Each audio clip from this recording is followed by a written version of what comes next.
کراچۍ کې د پښتون ځوان په ډزو د وژنې په تور 2 پولیس نیول شوي.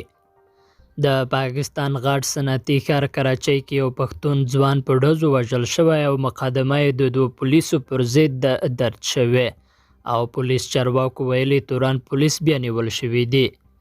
د یادې پیښې مقدمه د کراچۍ په ګبول تڼاک علاقه کې درج کړای شوې ده. دغه پیښه پرون په نوې کراچۍ علاقه کې رامنځته شوې ده. مقدمه چې د وژل شوي هلاک اسماعیل اکاخیل د تره زوی ګل په مدیریت کې درج شوې. پکې ویل شوي وراره یې د تولیې په کارخانه کې کار کولو او د غرمې د ډوډۍ خوړلو وروسته کارخانې ته بیرته روان و او په لار کې 2 پولیسو توصیف الرحمن او عبدالعلي پرې ډزې کړي. هغه ژوبل شوی او بیا یې په جناح روغتون کې ژوند د لاسه ورکړی دی.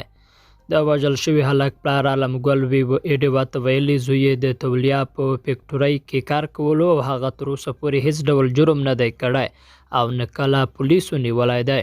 د دې پیښې پر ضد پښتون ژغورنې غورځنګ احتجاج کړی او د پی ټي ایم د کراچۍ مشر نورالله ترین ایډیوا سره په خبرو کې ویلي د پښتنو سره په کراچۍ کې زیاتی کېږي او وژنې روانې دي.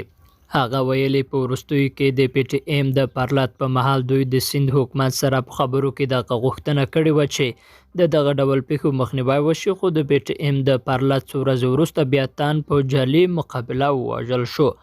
پی ټي ایم د یادې پیښې وروسته احتجاجي مظاهره کړې او د انصاف غوښتنه یې کوله. د نوموړي په وینا پولیسو اول د دغې پیښې نه انکار کولو، خو د دوی د احتجاج وروسته بیا مقدمه درج کړای شوې ده. وروسته بیا پولیسو منله چې په پیښه کې توران پولیس نیول شوي او تحقیقات پیل کړای شوي دي. په کراچۍ کې له دې وړاندې هم دغه ډول پیښې رامنځته شوي دي. د تیر کال 2018 د جنوبي وزیرستان سره تعلق لرونکي نقیب مسعود په پولیس مقابله کې وژنې ته پولیسو په خپله جعلي مقابله ویلي و چې دغه وخت د میلر زولې د پولیسو مشر راو انور جعلي مقابله کړې او نقیب مسعود یې وژلی و. د نقیب مسعود د وژنې مقدمه د راو انور سره د 25 کسان پر ضد درج شوې او دغه مقدمه هم اوس په عدالت کې روانه ده.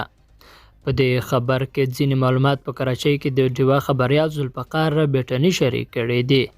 درنو لیدونکو له ملتیا مو مننه کوم.